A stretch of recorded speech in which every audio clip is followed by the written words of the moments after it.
Baik. Assalamualaikum warahmatullahi wabarakatuh. Pada siang ini, Waalaikumsalam warahmatullahi wabarakatuh. ya, pada siang ini kita lanjutkan materi numerik ya, materi numerik. Nah, tadi sudah sampai di mana pembahasannya? Materi numerik.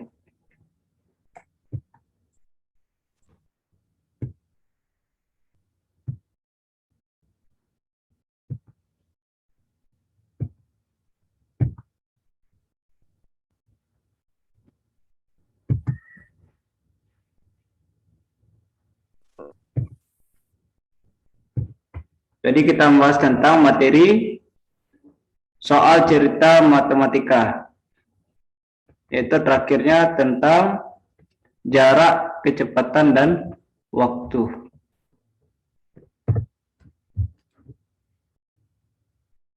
Jarak, kecepatan, dan waktu. Nah, sekarang kita lanjutkan tentang skala. Tentang skala.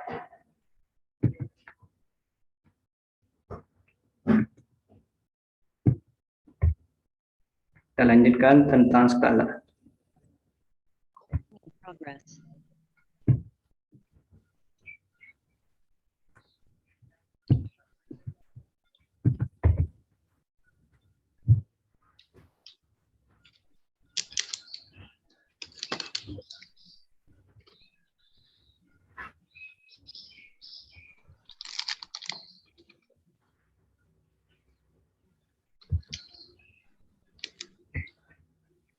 Nah, kita lanjutkan skala.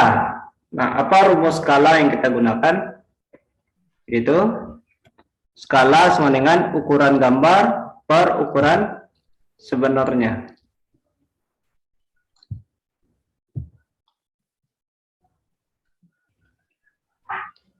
Atau skala sama dengan jarak pada peta per jarak sebenarnya.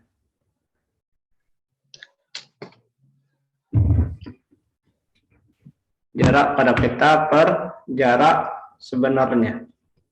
Contoh, jarak peta A dan peta B adalah 20 km.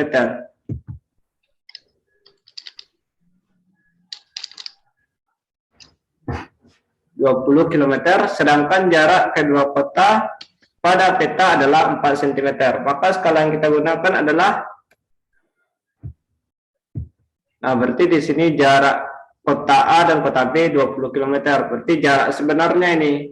Sedangkan jarak pada peta itu 4 km, 4 cm. Maka skala yang digunakan adalah, kita gunakan rumus skala sama dengan jarak pada peta per jarak sebenarnya, yaitu 4 cm per 20 km. Nah, di sini harus kita samakan satuannya. 4 cm tetap, lalu 20 km kita ubah menjadi kesatuan cm, yaitu 20 km sama dengan 2 juta cm. Setelah itu kita sederhanakan, maka diperoleh 1/500.000. Nah, inilah skalanya, 1/500.000. Selanjutnya materi aritmatika sosial. Ada untung rugi. Nah, rumusnya ini, untuk untung berarti harga jual dikurang harga beli. Lalu rugi sama dengan harga beli dikurang harga jual. Persentase untung sama dengan untung per harga beli kali 100%. Persentase rugi sama dengan rugi per harga beli kali 100%. Lalu untung sama dengan persen untung dikali harga beli, rugi sama dengan persen rugi dikali harga beli. Nah, ini yang kita gunakan rumus-rumus dalam untung dan rugi. Contohnya di sini yang pertama, seorang pedagang memperoleh keuntungan 5%. Jika harga pembelian 100.000 U, maka besar keuntungan yang diperoleh adalah, nah ini berapa besar keuntungannya? Di sini dia memperoleh keuntungan 5%, lalu harga belinya 100.000. Berarti yang ditanya untung di sini. Nah, yang pertama kita cari berapa keuntungannya. Berarti 5% kali 100.000. Maka untungnya sebesar Rp5.000. Jadi keuntungan pedagang adalah Rp5.000.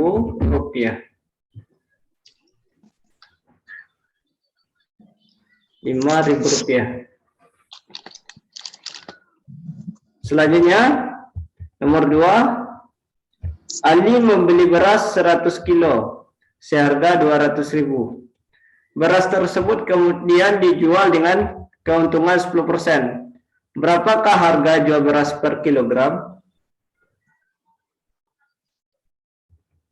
Berarti di sini kita lihat bahwa kita cari untungnya terlebih dahulu. Untung sama dengan 10% dikali 200.000 sama dengan Rp20.000. Nah, maka harga jualnya di sini adalah harga beli ditambah untung.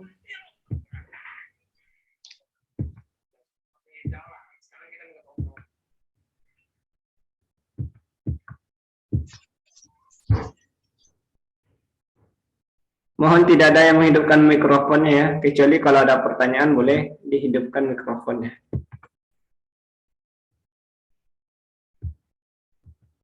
Maka harga jualnya adalah harga beli ditambah untung, yaitu 200.000 tambah 20.000 sama dengan 220.000.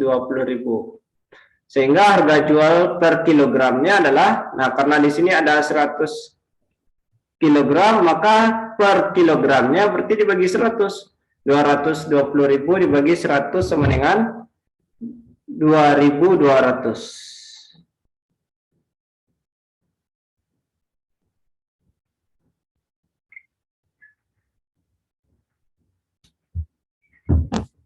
Lalu diskon. Rumus diskon adalah persentase diskon dikali harga awal.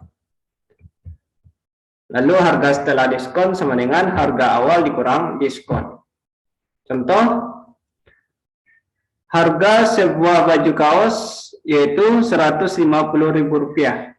Karena sekarang ada promosi, maka ada diskon sebesar 10%. Sehingga harga baju kaos setelah adanya diskon adalah, nah pertama apa yang kita cari dulu? Itu yang kita cari adalah diskonnya. 150.000 dikali 10% sama dengan 15.000. Nah, karena dapat diskon 15.000, maka harga baju kaos setelah adanya diskon adalah, nah di sini kita kurangi 150.000 dikurang dengan 15.000. Maka harga baju setelahnya adanya diskon adalah Rp135.000. Kemudian rumus bruto neto tara. Bruto sama dengan neto tambah tara. Atau neto sama dengan bruto kurang tara, lalu tara sama dengan bruto kurang neto. Lalu persentase tara itu sama dengan tara per bruto dikali 100%. Nah, jadi dalam matematika ini cukup banyak rumusnya, dan silakan dihafalkan rumus-rumus tersebut untuk menjawab soal cerita matematika. Contoh, pada satu kantong terigu tertulis bruto sama dengan 50 kg dan 48,5 kg. Maka berapakah persentase taranya? Nah, di sini tara sama dengan 50 kurang 48,5. Berarti ini sama dengan 1,5 kg. Lalu kita cari persentase tara. Rumusnya tara per bruto. 1,5 per 50 kali 100%. Maka persentase taranya adalah 3%. Lalu tentang bunga. Rumusnya bunga sama dengan modal dikali persentase bunga dikali lama menabung. Kemudian tabungan sama dengan modal tambah bunga. Nah, contohnya di sini, Dani menabung uang di bank sebesar 180.000 dengan bunga 8% per tahun. Berapakah total tabungan Dani setelah menabung selama 2 tahun? Di sini bunga sama dengan 180.000 dikali 8% kali 2. Maka hasilnya adalah 28.800. Maka total tabungan Dani selama 2 tahun di sini adalah 180.000 ditambah 28.800, seperti ditambah dengan bunganya, sehingga totalnya menjadi 208.800 rupiah.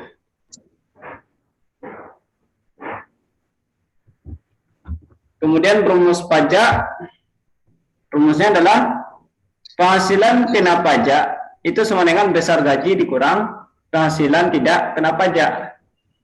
Lalu besar PPh sama dengan persentase pajak dikali dengan penghasilan kena pajak. Dan gaji yang diterima sama dengan besar gaji dikurang dengan besar PPh. Contoh, gaji Bayu mula-mula 2 juta rupiah. Ia harus kena pajak penghasilan 20%. Berapakah gaji yang diterima Bayu? Maka di sini besar pajak PPh sama dengan 20% dikali 2 juta. Berarti kita cari besar pajak PPh-nya, yaitu 400.000. Maka gaji yang diterima Bayu adalah, nah ini dikurangi. Gaji yang diterima sama dengan 2 juta dikurang dengan besar pajak, itu sebesar 400.000, sehingga gaji yang diterimanya adalah 1.600.000 rupiah. Kemudian ini tentang statistik. Yang pertama ada istilahnya rata-rata atau median. Rumusnya adalah rata-rata sama dengan jumlah data per banyak data. Contoh, rata-rata dari 1, 3, 2, dan 6 adalah, nah ini kita jumlahkan semua datanya. 1 tambah 3 tambah 2 tambah 6. Lalu dibagi dengan banyak data. Sehingga diperoleh rata-ratanya adalah 12 dibagi 4 sama dengan 3. Maka rata-ratanya adalah 3.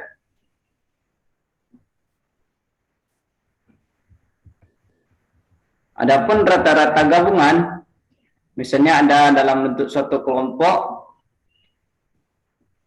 berarti X bar sama dengan N1 kali X1 bar ditambah N2 kali X2 bar per N1 tambah N2. Nah, berarti di sini bisa kita kelompokkan. Misalnya ini data pertama dan ini data kedua. Seperti dalam contoh ini. Contoh, 2 kelas diberi tes matematika.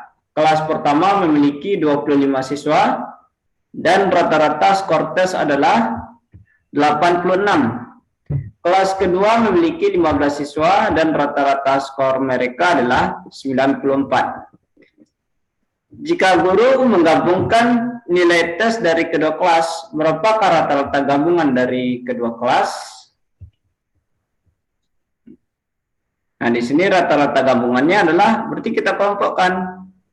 Ada kelas pertama dan ada kelas kedua. Yang pertama berarti totalnya 25 dikali 86. Lalu untuk kelas kedua 15 dikali 94. Nah, per banyak data seluruh siswa yaitu 25 tambah 15. Maka setelah kita hitung sehingga diperoleh 3.560 per 40 sama dengan 89. Jadi rata-rata gabungan dari kedua kelas adalah 89. Berarti di sini ada 2 kelompok, yaitu kelas pertama dan kelas kedua.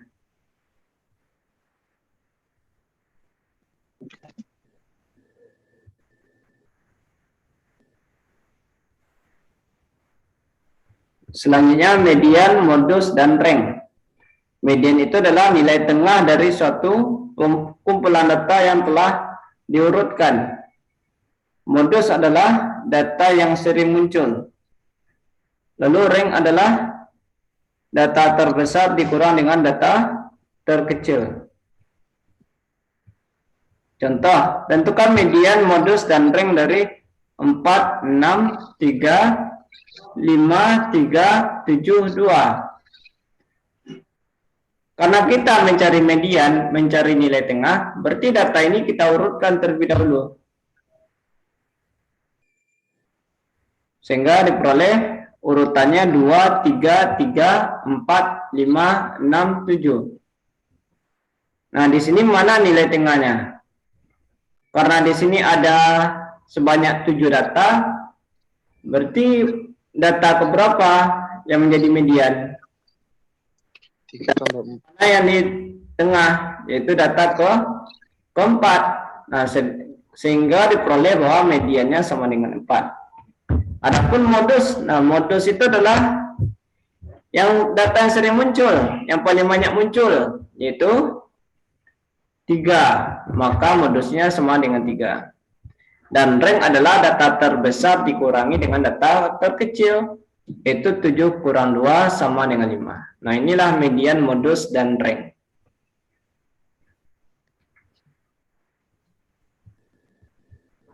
Kemudian himpunan. Himpunan semesta yaitu himpunan yang memuat semua anggota yang dibicarakan. Nah, apa yang dibicarakan? Apa yang diceritakan pada soal? Himpunan semesta ini disimbolkan dengan S. Contoh, himpunan bilangan ganjil. Nah, apa aja isinya? Kita sebutkan bilangan ganjil itu 1, 3, 5, 7, 9, dan seterusnya. Kemudian bilangan prima. Anggotanya adalah 2, 3, 5, 7, 11, 13, 17, dan seterusnya. Lalu ada namanya himpunan bagian. Himpunan bagian itu adalah bagian dari himpunan semesta. Jadi dipecah lagi. Nah, himpunan A merupakan himpunan bagian B jika setiap anggota A juga anggota B dan dinotasikan dengan A sub himpunan dari B. Contoh, di sini P sama dengan 1, 2, 3 dan Q sama dengan 1, 2, 3, 4, 5. Artinya apa? Anggota si P ini ada pada anggota Q. Jadi P ini bagian dari Q. Nah, inilah yang dikatakan sebagai himpunan bagian. Lalu banyak himpunan bagian dari N anggota adalah, misalnya ada himpunan semesta dengan N anggota. Dari himpunan semesta ini berapa banyak kemungkinan himpunan bagiannya? Yaitu banyaknya adalah 2 pangkat N. Contoh, misalnya A itu himpunan semesta A ada 3 anggota, yaitu 1, 2, dan 3. Maka banyak himpunan bagian dari A adalah berarti 2 pangkat 3, karena anggotanya ada 3. Itu sama dengan 8. Nah, mana yang 8 ini? Yang pertama himpunan kosong, tidak ada anggota. Lalu himpunan yang berisi 1 anggota saja, yaitu 1, 2, 3. Kemudian himpunan yang berisi 2 anggota, yaitu 1, 2, 1, 3, 2, 3. Dan yang terakhir, himpunan yang berisi semua anggota, yaitu 1, 2, dan 3. Berarti di sini ada sebanyak 8 buah. Adapun operasinya, yang A ada irisan. Irisan adalah himpunan yang anggota-anggotanya ada di A dan ada di B. Nah, ada di A dan ada di B. Berarti harus ada kedua-duanya. Contoh, A sama dengan 1, 2, 3. Dan B sama dengan 2, 3, 4. Nah, mana anggota A iris B itu? Kita lihat mana yang ada di A dan ada di B. Nah, itu kata kuncinya kalau irisan. Ada di A dan ada di B. Berarti yang ada di A dan ada di B adalah 2 dan 3. Jadi irisannya adalah 2, 3. Sedangkan gabungan adalah himpunan yang anggota-anggotanya merupakan gabungan dari anggota himpunan A dan B. Kita gabungkan semuanya, baik itu di A maupun di B. Contoh, himpunan A itu 1, 2, 3. Dan B sama dengan 2, 3, 4. Maka A gabung B itu sama dengan, kita gabung semuanya. 1, 2, 3, 4. Kita buatkan semua anggotanya.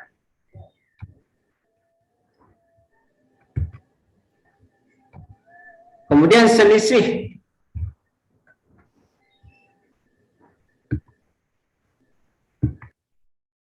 Selisih adalah, nah di sini selisih ini maksudnya himpunan dari anggota A yang tidak memuat anggota B. Dinotasikan dengan A kurang B. Artinya apa? Ada di A tetapi tidak ada di B. Nah, mana dia anggotanya?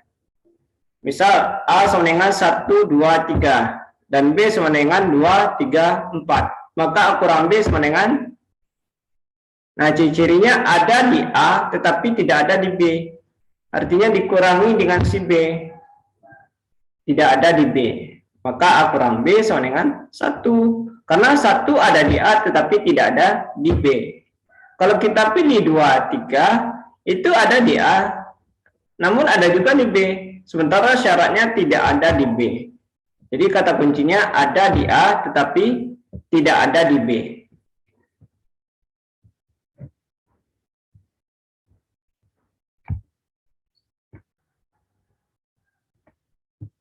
Lalu komplemen dari suatu himpunan adalah himpunan yang bukan anggotanya sendiri. Jadi pengecualian. Nah, komplemen dari A dinotasikan dengan A komplemen atau A berpangkat C ya. C itu komplemen. Contoh, S sama dengan 1, 2, 3, 4, 5, 6. Dan A itu sama dengan 1, 2, 3. Maka mana yang A komplemen itu? Berarti yang bukan anggota si A. Yang bukan anggota si A.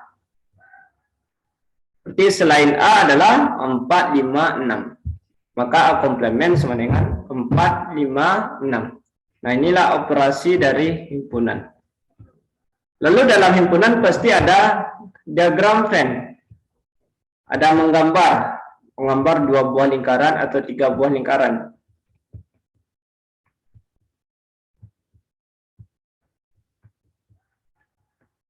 Nah, contohnya di antara sekelompok warga yang terdiri dari 50 orang yang sedang berbelanja.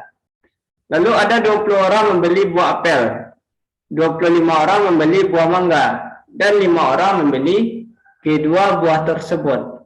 Banyak warga yang tidak membeli keduanya adalah, nah ini bisa kita selesaikan dengan diagram Venn. Dengan diagram Venn.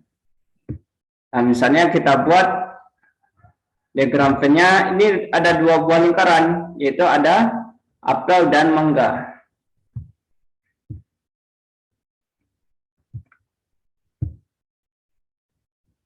Nah, misalkan A itu apel, M itu mangga. Di sini katanya ada sebanyak 50 orang, berarti himpunan semestanya ada sebanyak 50 orang. Nah, yang menyukai apel adalah 20 orang. Nah, di sini kita buat 20. 20 dikurangi dengan yang di tengah nanti. Berapa nilai yang di tengah? 20 dikurang sesuatu. Lalu 25 orang membeli mangga. Berarti 25 dikurang dengan berapa yang di tengah nanti? Yang di tengah itu adalah yang menyukai keduanya. Nah, ternyata di sini 5 orang membeli keduanya. Berarti di sini kita buat 5. Sehingga di sini 20 kurang 5, 20 kurang 5 sama dengan 15. Berarti apa maksud dari 15 ini? Maksud dari 15 ini adalah 15 orang membeli apel tapi dia tidak membeli mangga. Nah, jadi 15 orang itu hanya membeli apel. Lalu untuk mangga 25 dikurang 5. Dikurangi dengan yang di tengah. Nah, ini sama dengan 20. Artinya 20 orang yang hanya membeli mangga, tetapi dia tidak membeli apel. Nah, yang ditanya di sini, banyak warga yang tidak membeli keduanya. Kita misalkan dengan si X. X itu yang di luar ini, yang tidak membeli keduanya. Berarti dia tidak berada di dalam lingkaran.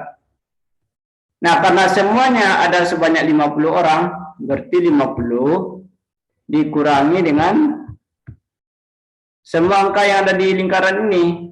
Ini 15, berarti 50 kurang 15.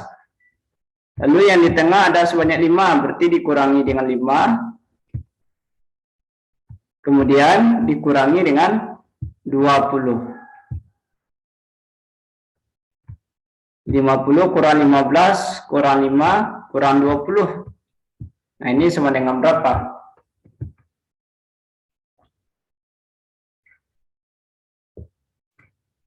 Itu sama dengan 10. Maka di sini banyak warga yang tidak membeli keduanya adalah 10 orang. Jadi beginilah cara kita menuliskan, menggambarkan suatu soal cerita himpunan ke dalam bentuk diagram Venn.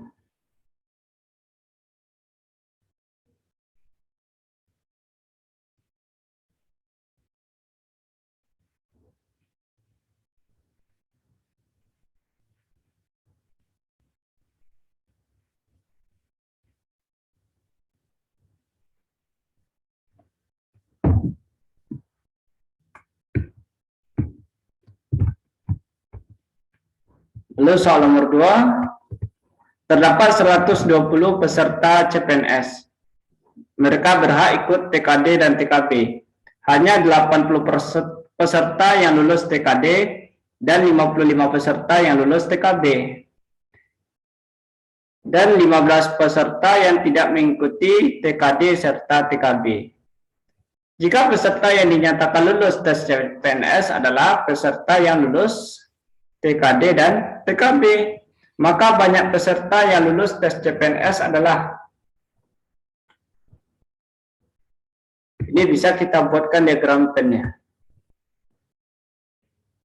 Jadi di sini ada dua lingkaran juga, ada peserta TKD dan ada TKB. Nah, ini lingkaran pertama, kedua. Kita misalkan D itu TKD, sedangkan B itu sebagai TKB. Di soal katanya terdapat 120 peserta CPNS, berarti ada sebanyak 120. Nah, inilah himpunan semestanya, ada sebanyak 120. Hanya 80 peserta yang lulus TKD. Berarti di sini 80 yang lulus TKD. Namun kita kurangi dengan si X. 80 kurang X. X itu yang lulus keduanya. Ini X.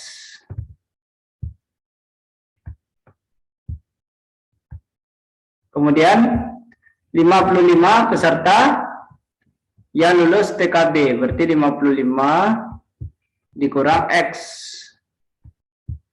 55 kurang X. Selanjutnya 15 peserta yang tidak ikut, yang tidak mengikuti TKD dan TKB. Berarti 15-nya di luar letaknya, karena dia tidak ikut TKD dan TKB. Yang ditanya, jika peserta yang dinyatakan lulus tes CPNS adalah peserta yang lulus TKD dan TKB. Nah, kita misalkanlah ini dengan si X tadi. Maka banyak peserta yang lulus, berarti kita mencari nilai si X. Berarti 120 itu sama dengan, nah ini hubungannya.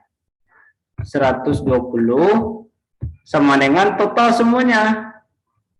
Berapa yang lulus TKD, yang lulus keduanya, yang lulus TKB, lalu berapa orang yang tidak lulus. Maksudnya tidak ikut TKD dan TKB. 120 sama dengan 80 kurang X. Nah, 80 kurang X itu adalah yang lulus TKD saja. yang hanya lulus TKD. Tambah X. X ini adalah yang lulus keduanya. Lalu ditambah dengan 55 kurang X. Berarti yang lulus PKB saja. Lalu ditambah dengan 15.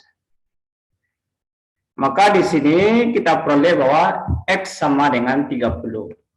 Jadi banyak peserta yang lulus tes CPNS adalah sebanyak 30 peserta.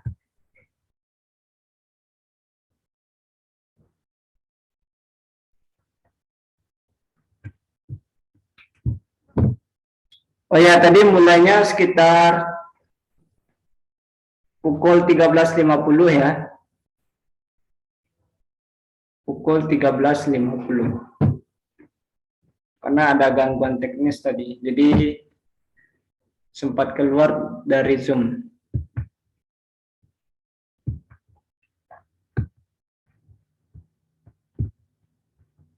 Maka jawabannya di sini adalah 30 peserta. Kita lanjutkan materi garis dan sudut.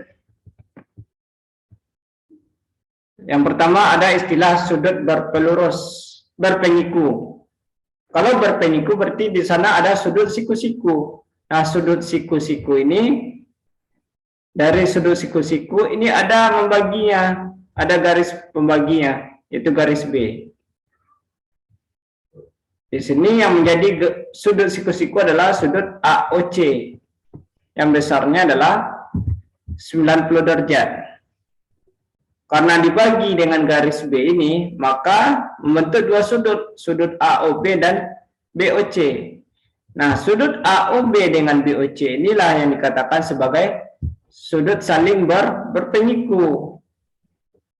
Nah, karena di sini sudut AOC adalah 90 derajat, maka sudut AOB tambah sudut BOC itu sama dengan 90 derajat.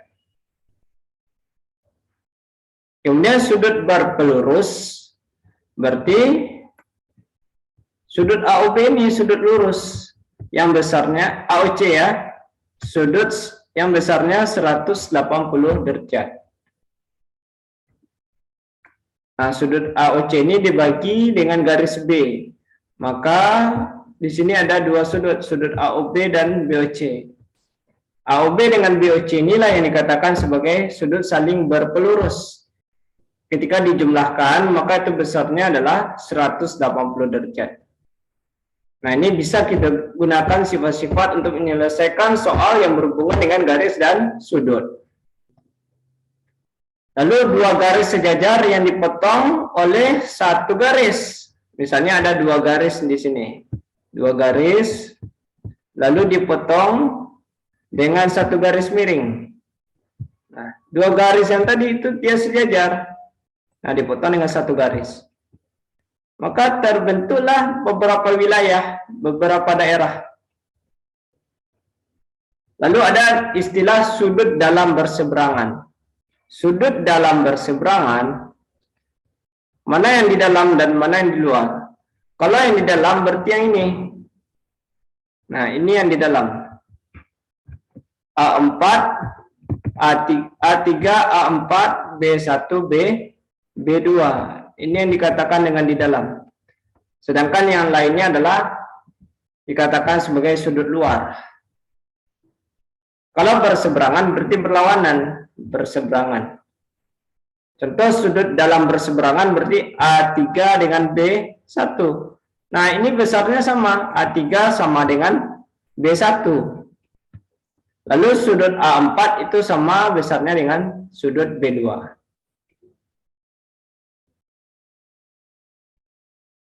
Lalu untuk sudut luar berseberangan, mana yang sudut luar? Yaitu A1, A2, B4, B3. Nah, untuk sudut A1 itu sama dengan B3. Lalu sudut A2 sama dengan sudut B4. Kemudian sudut dalam sepihak.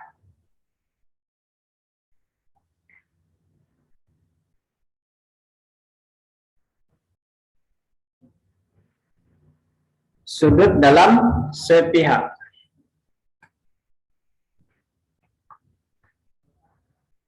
Ini ada yang keliru di sini sudut dalam sepihak. Maksudnya di sini sudut A4 ditambah dengan sudut B1 itu sama dengan 180 derajat.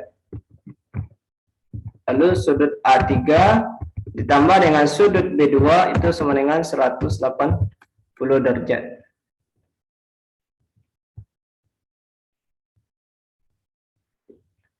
Logikanya seperti ini. Ini sudut A4. Lalu ini sudut B1. Kita lihat bahwa sudut B1 itu kalau kita lihat ini sama dengan besarnya sudut A1. Nah, coba kita pindahkan sudut B1 ke sudut A1. Bisa aja kan? Karena besarnya sama. Nah, sehingga ketika ditambahkan sudut A4 ditambah dengan sudut B1, nah ini dikatakan sebagai sudut berpelurus. Sehingga besarnya adalah 180 derajat. Begitu juga dengan A3 dan B2. Sudut A3 ditambah dengan sudut B2 sama dengan 180 derajat. Lalu untuk sudut dalam sepihak, ini ada pengoreksian juga. Sudut A1 ditambah dengan sudut B4 itu sama dengan 180 derajat. Lalu sudut A2 ditambah dengan sudut B3 itu sama dengan 180 derajat.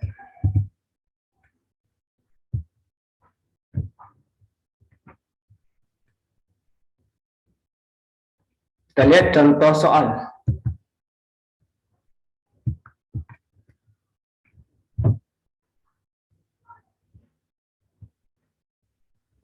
Perhatikan gambar berikut. Selisih antara sudut PQS dan sudut RQS. Kita perbesar gambarnya ya. Sudut PQS dengan sudut RQS. PQS besarnya adalah 3x kurang 25. RQS besarnya adalah x kurang 3. Di sini kita mencari berapa selisihnya. Nah, kita gunakan konsep sebelumnya. Bahwasanya PQS dengan RQS ini adalah sudut saling berpelurus. Maka jumlah kedua sudutnya bernilai 180 derajat. Berarti 3x kurang 25 ditambah dengan x dikurang 3 itu sama dengan 180 derajat. Kita selesaikan operasi matematikanya, maka di sini 4x kurang 28 sama dengan 180, lalu 4x sama dengan 208. Sehingga x sama dengan 208 dibagi 4 sama dengan 52. Nah, berarti kita sudah mendapatkan nilai x. Bisa kita tentukan berapa sudut PQS dan berapa sudut RQS. PQS besarnya 3x kurang 25, berarti 3 kali 52 dikurang 25, sama dengan 131. Selanjutnya sudut RQS, itu x kurang 3, berarti 52 kurang 3, sama dengan 49. Maka selisih sudut antara sudut PQS dengan sudut RQS adalah 131 dikurang 49. Ini sama dengan 82. Jadi selisihnya adalah 82.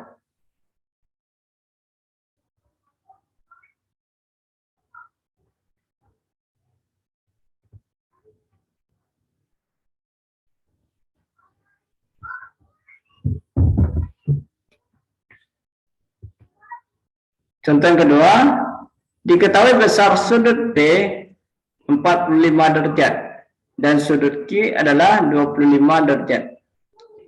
Jika garis G dan H sejajar, maka besar sudut R adalah, ini kita perbesar lagi.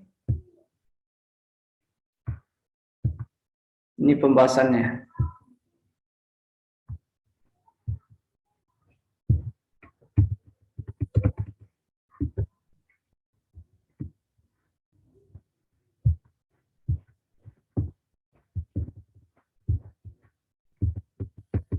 Nah, berarti di sini sudut P itu adalah 45 derajat.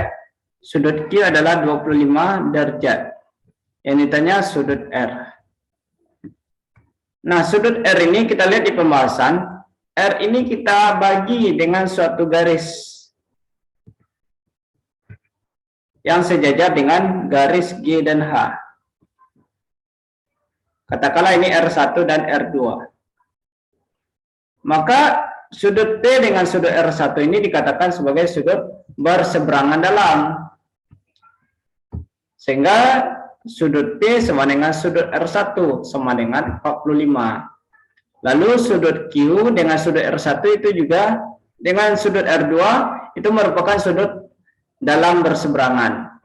Sehingga sudut Q sama dengan sudut R2 sama dengan 25. Maka sudut R itu adalah sama dengan sudut R1 ditambah sudut R2 sama dengan 45 tambah 25 sama dengan 70. Maka besar sudut R adalah 70 derajat.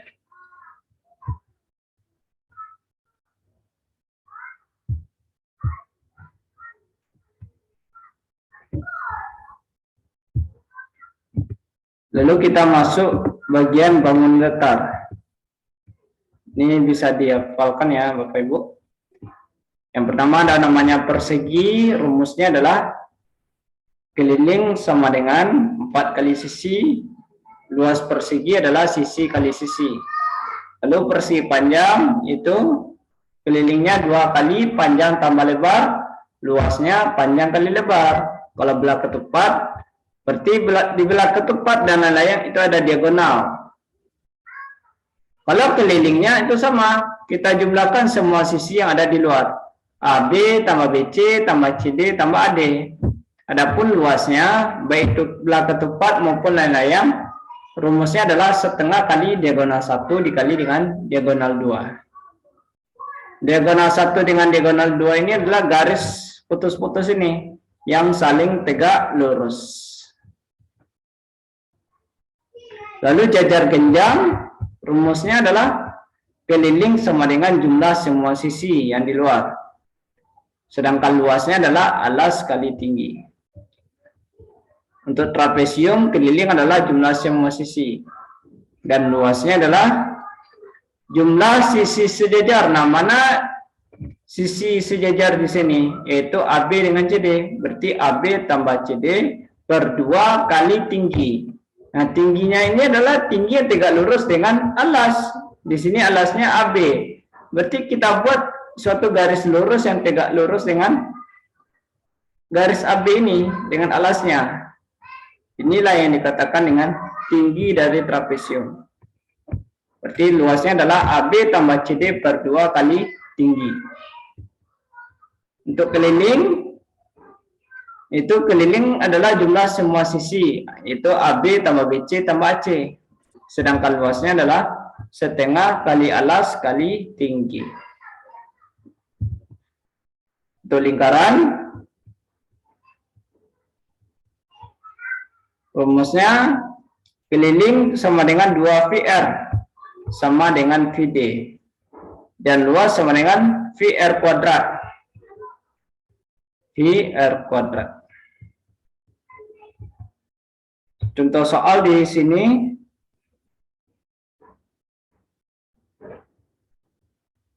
Sebidang kebun berbentuk persegi panjang berukuran 100 meter dikali dengan 80 meter. Di sekeliling kebun akan ditanami pohon dengan jarak 10 meter antar pohon. Banyak pohon yang diperlukan adalah, berarti di sini kita cari keliling persegi panjang. Itu 2 kali panjang tambah lebar sama dengan 2 kali 100 tambah 80 sama dengan 2 kali 180 sama dengan 360. Berarti kelilingnya adalah 360. Karena ditanami pohon di sekelilingnya dengan jarak masing-masing pohon adalah 10 meter, berarti kita bagi 10.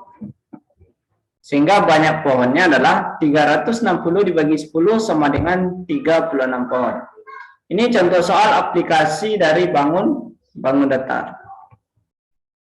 Yang kedua, perbandingan nilai keliling sebuah lingkaran dengan nilai luas lingkaran adalah 2:5. Berapakah jari-jari lingkaran?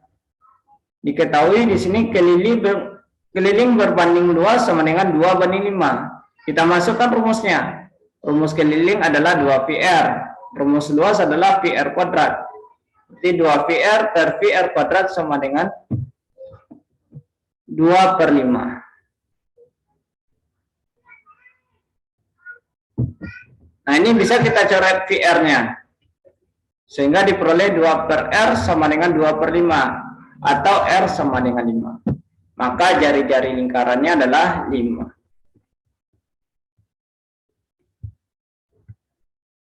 Kita lanjutkan bangun ruang. Yang pertama ada namanya kubus. Ciri kubus semua panjang rusuhnya itu sama besar. Luas permukaannya adalah 6 kali sisi. Sedangkan rumus volumenya adalah sisi pangkat 3. Sisi kali sisi.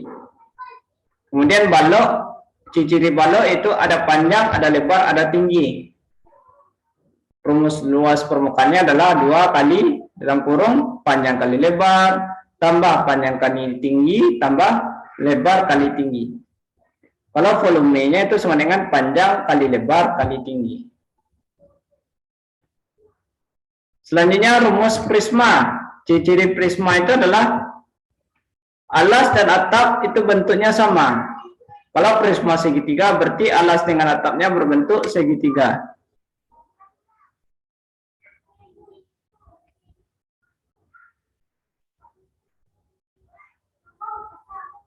Untuk sisi 3 nanti kita lanjutkan sekitar jam 4 ya.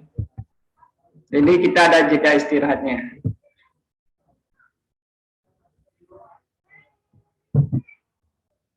Kita lanjutkan, kalau prisma segi 5 berarti alasnya dan tingginya berbentuk segi 5. Kalau segi 6 berarti alas dan tingginya berbentuk segi 6. Rumus luas permukaan adalah 2 kali luas alas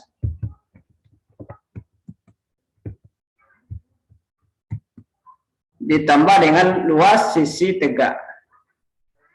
Adapun volumenya adalah luas kali tinggi.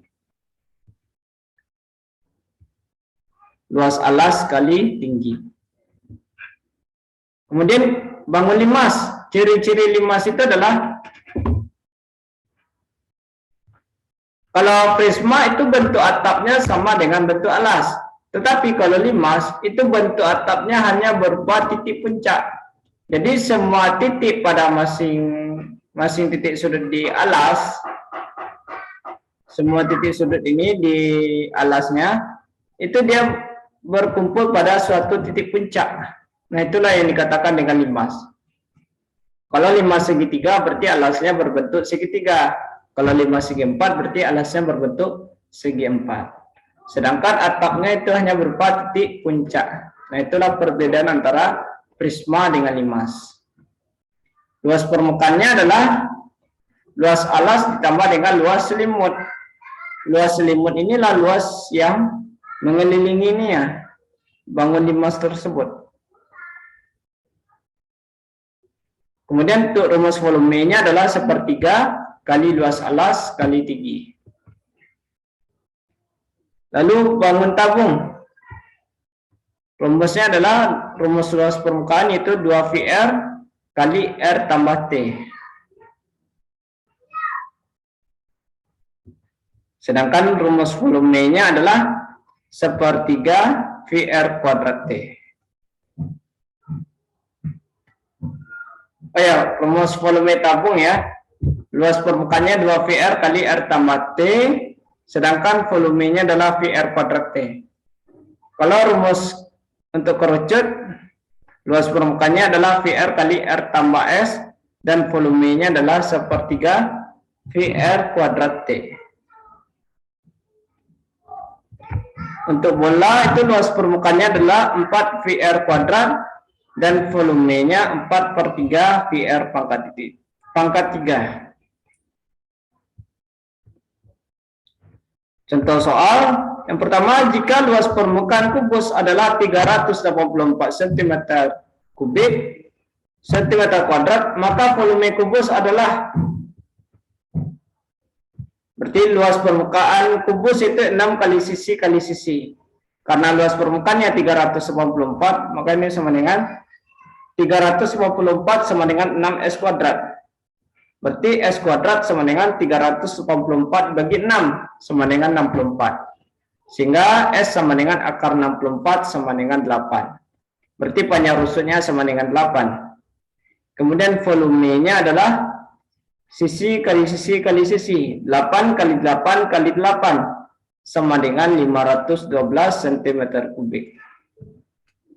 Jadi volume kubusnya adalah 512 cm3.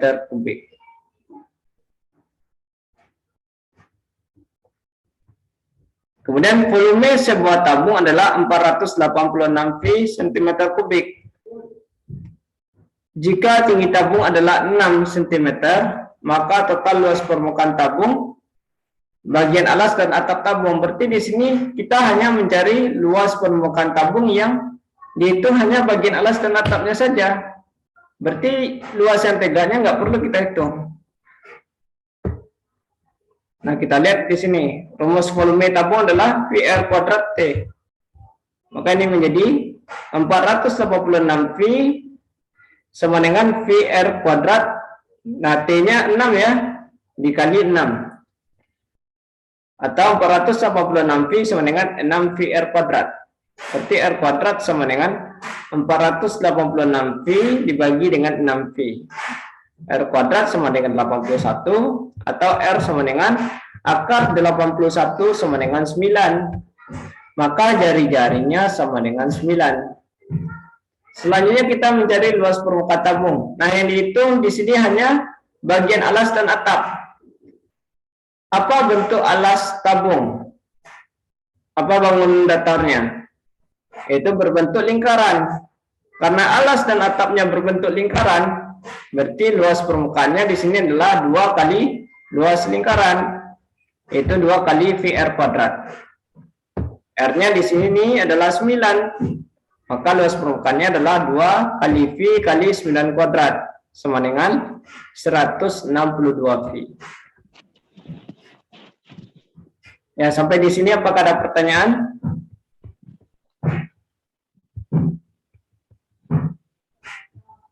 Ini materi untuk soal cerita matematika. Untuk filenya sudah dikirimkan ya. Di sini ada segudang rumus. Ini materi dasar untuk matematika.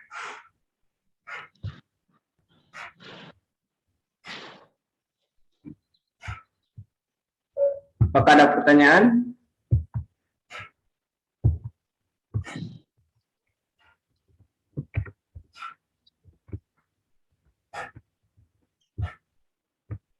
Jika tidak ada, kita lanjutkan ke materi berikutnya.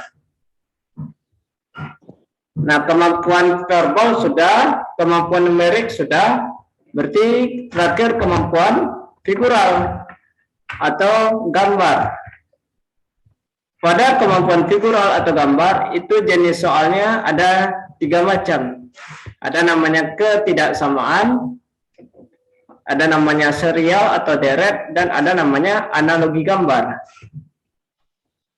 Jadi selanjutnya kita membahas tentang modul figural.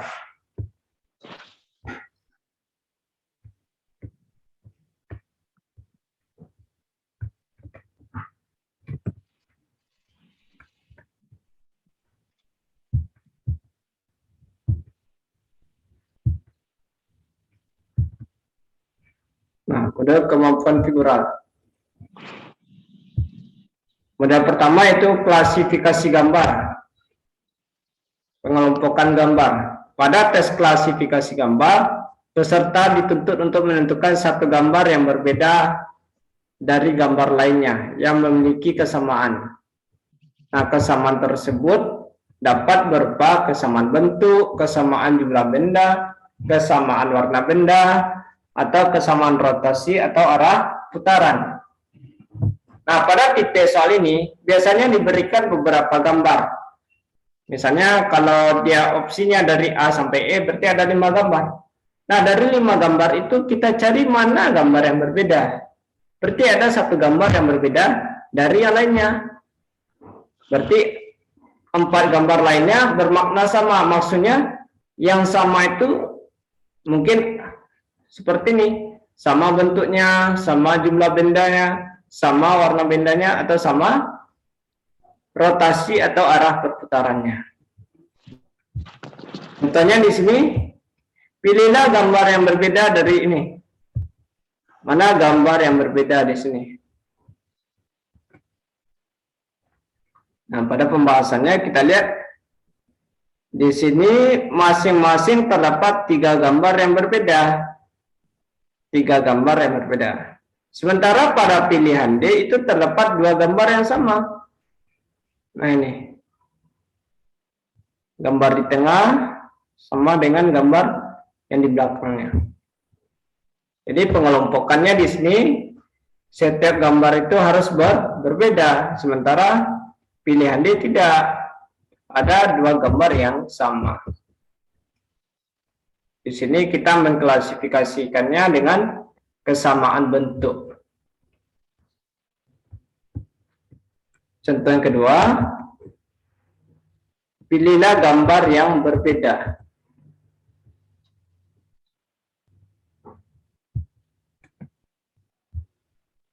Nah, mana gambar yang berbeda di sini?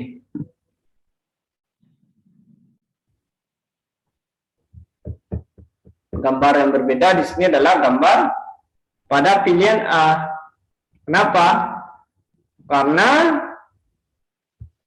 tanda panahnya menuju ke lingkaran hitam. Sedangkan seharusnya dia menuju ke lingkaran putih. Berarti inilah yang berbeda pada pilihan A.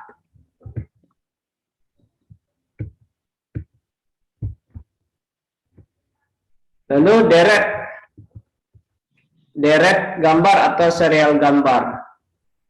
Nah, ini kelanjutannya dapat berupa pergerakan benda dari kiri ke kanan, atau dari atas ke bawah, atau sebaliknya, atau dia bergerak searah jarum jam, atau berlawanan arah jarum jam, atau sekumpulan objek yang berpindah posisi dari dalam keluar, dari luar ke dalam, atau suatu objek berubah bentuk secara teratur. Misalnya segitiga berubah menjadi segi 4, berubah menjadi segi 5, segi 6, dan seterusnya. Artinya dia berubah bentuk secara teratur. Atau bisa juga dalam bentuk perubahan warna. Dari hitam ke putih, lalu berubah ke hitam, berubah lagi ke putih misalnya. Atau semakin bertambah jumlah objek. Misalnya yang awalnya ada 1 buah, lalu bertambah menjadi 2, bertambah lagi menjadi 3, menjadi 4, dan seterusnya. Atau sebaliknya, mengalami pengurangan, penurunan. Nah, contoh di sini, tentukan satu gambar yang merupakan kelanjutan dari gambar tersebut. Nah, ini gambarnya. Kita lihat. Yang pertama di sini ada 2 buah segitiga hitam. Kita lihat segitiga hitam yang berada di kiri atas. Nah, yang berada di kiri atas ternyata dia berpindah ke kanan atas, lalu berpindah ke kanan bawah. Berarti dia bergerak searah jarum jam.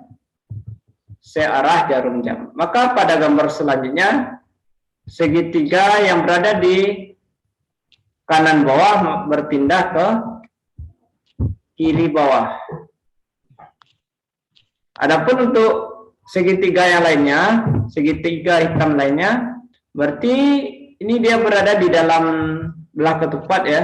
Yang satu lagi berada di luar belah ketupat. Nah, yang berada di dalam ini, yang pertama dia berada di kanan bawah. Lalu pindah ke kanan atas, pindah ke kiri atas. Nah, bagaimana rotasinya, perputarannya? Berarti dia bergerak berlawanan arah jarum jam. Berlawanan arah jarum jam. Maka karena yang terakhir di sini berada di kiri atas, berarti terakhirnya berada di gambar selanjutnya berada di kiri bawah. Sehingga jawaban yang tepat di sini adalah gambar E. Nah, ini. Gambar E. Kemudian tentukan satu gambar yang merupakan kelanjutan dari deret gambar berikut ini.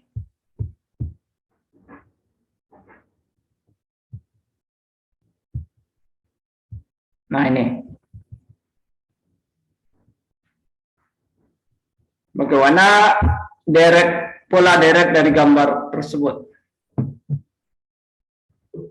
Berarti jumlah segitiga pada barisan atas itu mengalami pengurangan. Diambil satu buah segitiga.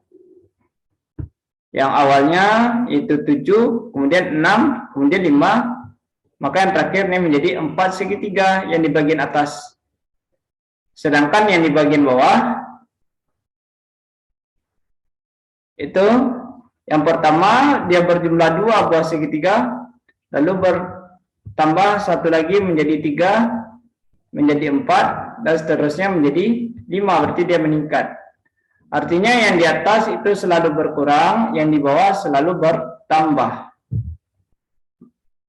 Berarti gambarnya seharusnya adalah yang di atas itu berjumlah 4 segitiga, sedangkan yang di bawah berjumlah 5 segitiga.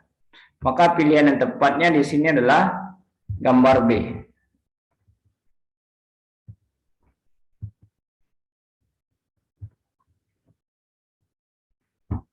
Kemudian analogi gambar.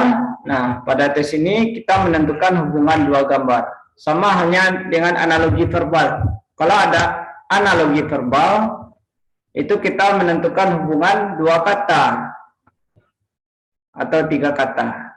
Nah, kita cari hubungannya, lalu kita gunakan hubungan tersebut ke kata berikutnya. Begitu juga dengan analogi gambar. Kita cari hubungannya atau polanya pada 2 gambar yang diberikan, lalu kita gunakan hubungan tersebut atau polanya ke gambar yang ditanya. Nah, adapun polanya itu dapat berupa yang pertama rotasi atau pergerakan arah. Apakah dia dari kiri ke kanan, dari kanan ke kiri, atau dari atas ke bawah, atau searah jarum jam, atau berlawanan arah jarum jam. Lalu pencerminan, apakah dia horizontal atau pencerminan vertikal. Selanjutnya perubahan segi atau bentuk benda. Misal segitiga berubah menjadi segi 6, segi 4 berubah menjadi segi 5 misalnya. Atau perubahan warna dari hitam ke putih, dari putih ke hitam. Atau penambahan atau pengurangan pada suatu objek. Ada yang bertambah dan ada yang berkurang. Contoh, pilihlah gambar yang tepat untuk mengisi bagian yang kosong.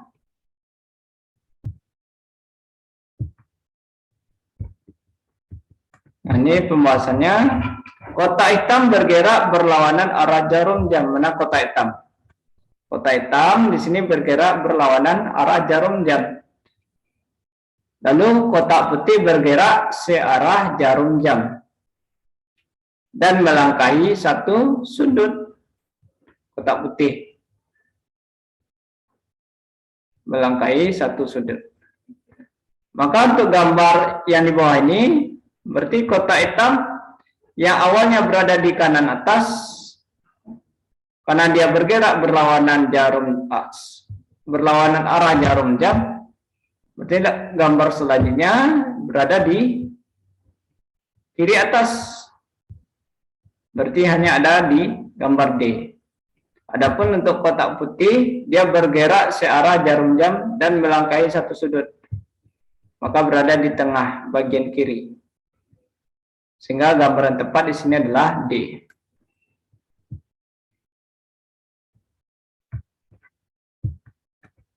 Kemudian nomor 2 contohnya, pilihlah gambar yang tepat untuk mengisi bagian yang kosong. Hubungan gambarnya adalah dilakukan perputaran 90 derajat berlawanan arah jarum jam. Jadi gambar yang di atas ini kalau kita putar sebesar 90 derajat maka menghasilkan gambar yang di sebelah kanan. Lalu kita gunakan hubungan tersebut, pola tersebut ke gambar yang di bawah. Nah, ketika kita putar berlawanan arah jarum jam sebesar 90 derajat, maka itu menghasilkan gambar C. Jadi jawabannya adalah C.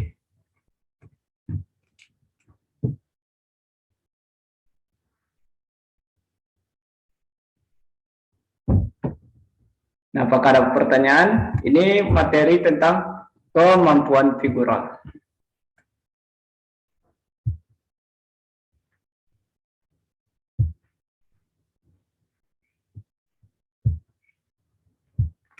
Untuk latihan soalnya bisa dicek di dalam filenya ya. Latihan soal kemampuan verbal, numerik, dan figural. Nah, apakah ada pertanyaan terkait materi TKD? Cukup, Pak. Cukup ya. Cukup, Pak. Izin bertanya, Pak. Ya, boleh, Pak. Itu kan tryout-nya dilakukan besok ya? Iya. Itu tryout-nya seperti halnya simulasi atau bagaimana, Kak? Nah, di sini kita nggak tahu sebenarnya, nggak ada pihak BUMN yang menjelaskan bagaimana tipe soal, bagaimana jumlah soalnya, penilaiannya. Jadi kita hanya memperkirakan seperti apa soal yang keluar. Tapi kita nggak tahu berapa jumlah soalnya, bagaimana teknisnya, segala macamnya. Caranya kan perkiraan saja.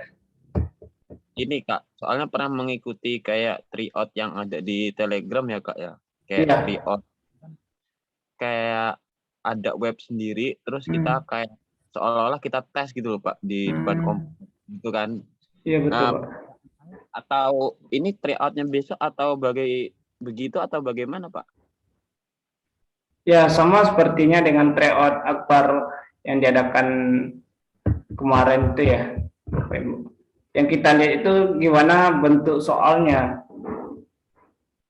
Yang kita buat 50 soal TKD dan 50 soal core value. Nanti diberikan linknya ya, Pak ya, atau bagaimana besok? Ya, diberikan linknya, Bapak. Diusahakan sesuai jadwal nantinya. Kalau di jadwalnya itu kan jam 8 sampai jam 8 malam ya, Pak? Ya, maksud setengah hari. Maksudnya kadang ada yang bisa mengerjakan pagi, ada yang bisa mengerjakan siang atau malam. Jadi dibuat dalam waktu rentang 12 jam. Izin pertanyaan lagi boleh, Kak? Iya, boleh, Pak. Itu kan diadakan tryout-nya. Terus nanti diadakan pembahasannya lagi atau bagaimana, Kak?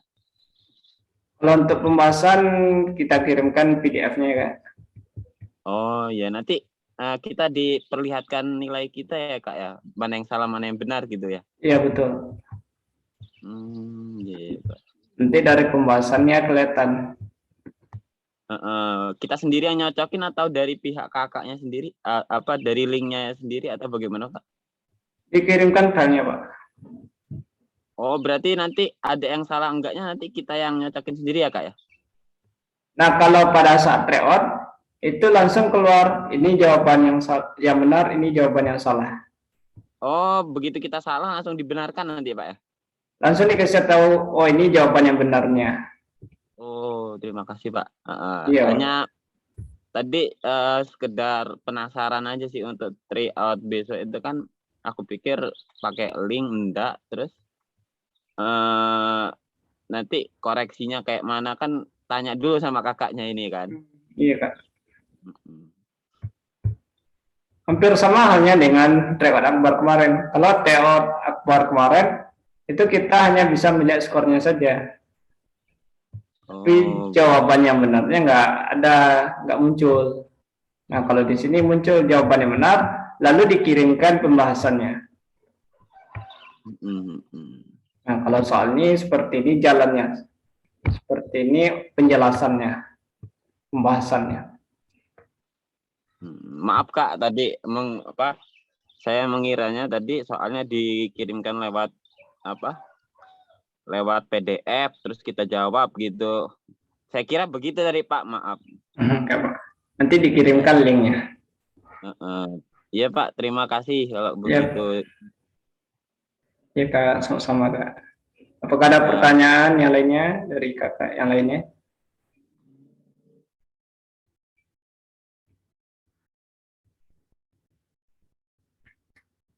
Untuk sesi ketiga nanti kita mulai sekitar jam 4 ya, waktu Indonesia bagian Barat, WIB. Itu materinya tentang core values. Baik Pak. Ya. Namun di sini karena materinya udah tuntas untuk core values, jadi kita hanya membahas soal aja di sini, yang core values-nya. Membahas soal core values dan soalnya itu berupa suatu permasalahan. Seperti studi kasus. Nah, kalau kasusnya seperti ini, bagaimana cara menyelesaikannya? Apa tindakan yang harus kita pilih? Nanti sore ya Kak ya. Iya, betul Kak. Ya, apakah ada pertanyaan? Untuk rekamannya nanti kita kirimkan ya. Karena setelah Zoom ini dia menyimpan dulu, butuh proses menyimpan dulu. Jadi nggak bisa langsung dikirimkan. Iya Kak. Dia butuh proses juga kan. Baik Kak. Malah ada sampai 1 hari. Soalnya Jadi, ada juga mungkin ya. iya Pak. Karena biasanya ditinjau lagi dari pihak Google yang Gimbalnya. Bagaimana kualitas videonya, isinya dan segala macamnya. Jadi mohon dicek secara berkala pada link yang diberikan. Apakah ada pertanyaan? Jadi untuk materi TKD itu sudah tuntas. Nah, untuk latihan soalnya itu bisa dikerjakan pada bank-bank soal yang sudah diberikan. Boleh cara membahasnya, boleh dengan cara di print bank soalnya, misalnya mau bahas apa, bank soal berhitung cepat paket A. Nah, di print aja yang paket A soalnya. Misalnya dari halaman kedua sampai halaman 10 misalnya. Pembahasannya nggak perlu di print, kayak dari HP saja. Kalau di print semuanya nanti makan mahal. Iya Kak. Biayanya, biaya ngeprintnya. Atau kalau ada printer di rumah, bakalan banyak makan kertas. Nah, kalau ada yang ragu, misalnya udah dikerjakan soalnya, lalu udah dilihat pembahasannya, muncul pertanyaan, kok bisa seperti ini ya? Dari mana datangnya? Nah, boleh didiskusikan di dalam grup. Itulah gunanya grup belajar. Apakah di sini sudah melakukan trial test, Bapak Ibu? Kalau saya sudah Pak. Sudah ya? Sudah Pak, Ya. sudah. Sudah Pak. Ya. Sudah ya. Trial testnya berjumlah sebanyak 5 soal dalam waktu lebih kurang 10 menit. Iya. Itu gunanya untuk mengecek mengecek kameranya ya, apakah sudah terbaca atau tidak. Karena nanti pada saat tes wajah terus terdeteksi. Jadi selama belajar, semoga kakak-kakak semua di sini lulus semuanya ya. Lulus BUMN tahun 2022. Amin ya rabbal alamin. Ya mungkin itu saja untuk sesi kali ini. Kita tutup. Assalamualaikum warahmatullahi wabarakatuh. Waalaikumsalam warahmatullahi wabarakatuh. Waalaikumsalam warahmatullahi Terima kasih. Waalaikumsalam warahmatullahi wabarakatuh.